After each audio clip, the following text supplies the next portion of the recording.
அவருடைய நாமத்தை அழைத்தல். இன்றைய வசனம். ஆண்டவரின் திருப்பேரைச் சொல்லி வேண்டுவோர் யாவரும் தப்பிப் பிழைப்பர். திருத்தூதர் பணிகள் அதிகாரம் 2 வசனம் 21. And it shall be that whoever calls on the name of the Lord shall be saved. Acts chapter 2 verse 22. ஜெபம். பரலோக தகப்பனே, உமது நாமத்தை நோக்கிக் கூப்பிடுபவர்கள் இரட்சிக்கப்படுவார்கள் என்ற அழகான வாக்குறுதிக்கு நன்றி.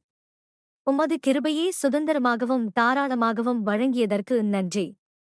உம்மை நோக்கி கூப்பிடுவதற்கு பதிலாக எங்களையே சார்ந்திருக்க முயற்சிக்கும்போது எங்களை மன்னியும்.